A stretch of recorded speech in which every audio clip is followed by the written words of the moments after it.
ओम गण गणपते नमः। राधे राधे भक्तों, आज की इस वीडियो में मैं आपको चंदन छठ की बहुत ही सरल विधि पूजा की बताऊंगी। भादो मास के कृष्ण पक्ष में आने वाली छठ तिथि को चंदन छठ के रूप में मनाया जाता है। इस दिन भगवान गणेश जी का पूजन किया जाता है और व्रत किया जाता है। ये व्रत ज्यादातर कुंवारी कन्याओं से कराया जाता है। 13 वर्ष की कम उम्र की जो कन्याएं होती हैं उनसे ये व्रत कराया जाता है। वैसे तो ये व्रत महिलाएं भी करती हैं। 2-3 साल की उम्र से ही इस व्रत को लड़कियों से करवा सकते हैं, लेकिन कुछ दिन ऐसे होते हैं जो पूजन नहीं कर सकते। महिलाओं के कुछ दिन ही ऐसे होते हैं, उन दिनों में हमें कोई दोष हो जाता है, पूजा की सामग्री को हम स्पर्श कर देते हैं, गलती से हमसे छू जाता है, तो उस दोष निवारण के लिए हम चंदन छठ का व्रत करते हैं। तो भक्तों, यह पूजन आप घर के मंदिर में भी कर सकते हैं या अलग से आंगन में चौकी लगा करके भी इस पूजन को कर सकते हैं। चौकी के नीचे आप स्वास्तिक बना ले, फिर चौकी पर लाल वस्त्र बिछा करके आप एक थाली ले लें। आप थाली पीतल की, तांबे की, कांसे की ले सकती हैं या फिर स्टील का भी ले सकते हैं। और चंदन छठ है तो चंदन छठ में चंदन का विशेष महत्व होता है, तो चंदन से स्वास्तिक बना ले। इस प्रकार से वैसे तो ये व्रत निर्जला रखा जाता है, लेकिन छोटे छोटे बच्चे हैं, उनसे संभव नहीं है निर्जला व्रत कर पाना। तो इस प्रकार से हमें स्वास्तिक बनाना है पूरा। तो आप दिन में उनको कुछ फल दे सकते हैं खाने के लिए।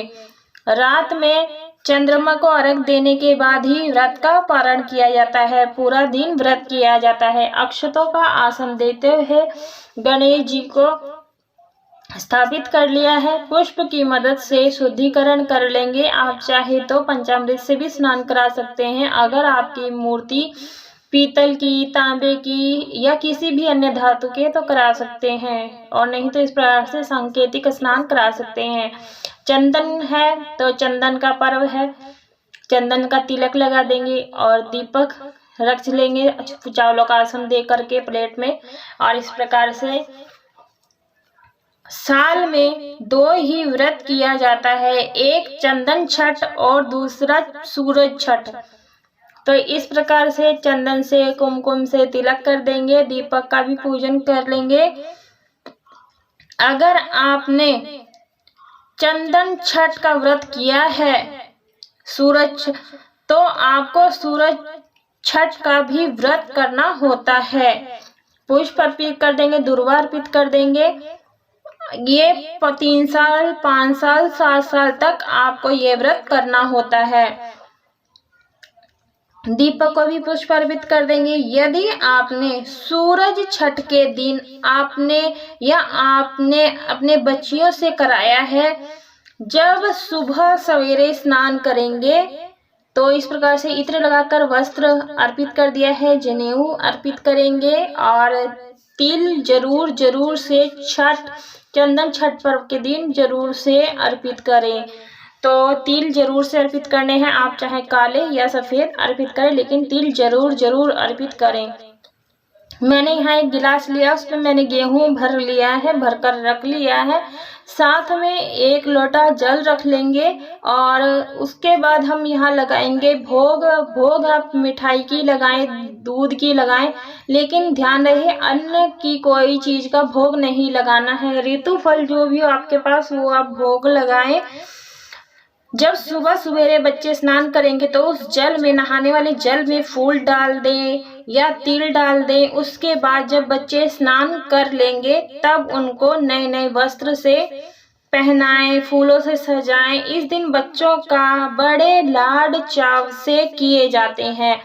तो मैंने आप यहाँ चंदन से स्वास्तिक भी बना सकते हैं। मैं यहाँ सिर्फ टीका लगा रही हूँ। मैंने 2 कलश इसलिए रखे हैं, जब हम सुबह के समय पूजन कर रहे हैं, इसकी पूजा जो सुबह सुबह में की जाती है, तो तांबे का जो भी 2 लोटे जल रखे हैं, 1 लोटे से जो जल है वो सूर्य देव को अर्घ्य देंगे और दूसरा शाम के समय, रात्रि के समय चंद्र देव को अर्घ्य देना है। तो इस प्रकार से हर दोनों लोटों पर मैं यहाँ 7 टिकियां लगा रही हूँ। आप 5-7 टिकियां जरूर से लगाएं। इस प्रकार से सबसे पहले आप जब सुबह सुबह स्नान कर लें तो आप सूर्य देव को अर्घ तो देंगे ही पूजा के बाद, लेकिन आप नॉर्मल सा जल दे सकते हैं बिना कुछ डाले। और उसके बाद अपने मंदिर में आकर के इस प्रकार से पूजन कर सकते हैं। यहाँ चौकी लगा करके पूजन कर सकते हैं, धूप दिखा देंगे यहाँ और मंत्र का उच्चारण करते रहेंगे। ओम गण गणपते नमो नमः, ओम गण गणपते नमो नमो नमः, इस प्रकार से। और उसके बाद अक्षत और पुष्प लेकर के चंदन छठ की कथा सुनेंगे। तो कथा की वीडियो मैंने अलग कर दी है, क्योंकि कथा इस वीडियो में मैं सुनाती तो कथा वीडियो जो होती है बहुत लंबी हो जाती, तो कुछ भगवान के चरणों में छोड़ देंगे और कुछ दोनों लोटों में डाल देंगे। तो इस प्रकार से हमारा ये लोटा तैयार हो जाएगा। हाथ जोड़ लेंगे, पूजा में रही कोई भी भूल चूक गलती हो गई हो तो क्षमा करें। उसके बाद हमें करनी है कपूर से आरती। कर्पूर यानी पूजा में कोई भी कमी रहती है वो कर्पूर से पूरी हो जाती है। आप चाहे तो जो दीपक जला रखा था आप उससे भी इस पूजन आरती कर सकते हैं।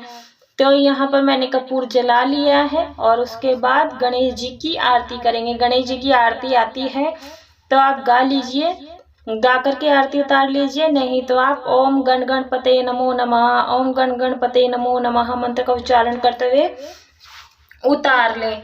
जिस भी बच्चे ने यह व्रत किया है उसी से ये सारी पूजा कराएं। आप उसके पास में बैठ जाएं और उसे बताते रहें।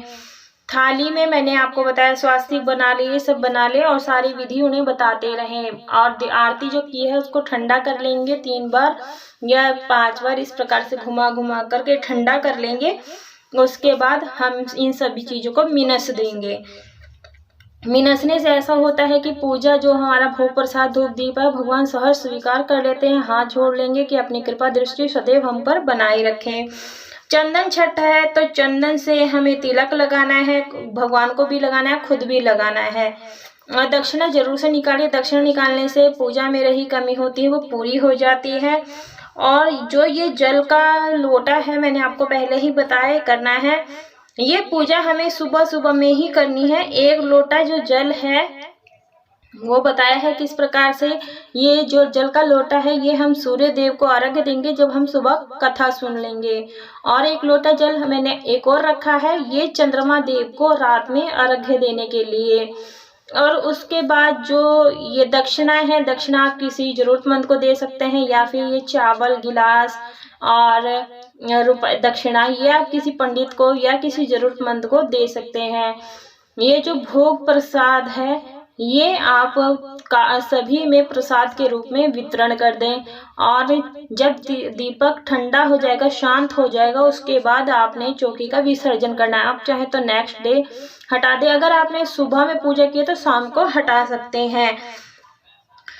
तो ध्यान रहे हमें अन्न का प्रसाद नहीं चढ़ाना है। चंदन छठ का व्रत बहुत ही शुभ माने जाते हैं। ये व्रत छोटी बच्चियां ही करती हैं, महिलाएं भी कर सकती हैं। तो ये थी बिल्कुल बहुत ही सरल विधि। अगर वीडियो पसंद आए वीडियो को लाइक करें, शेयर करें, सब्सक्राइब अवश्य रूप से करें।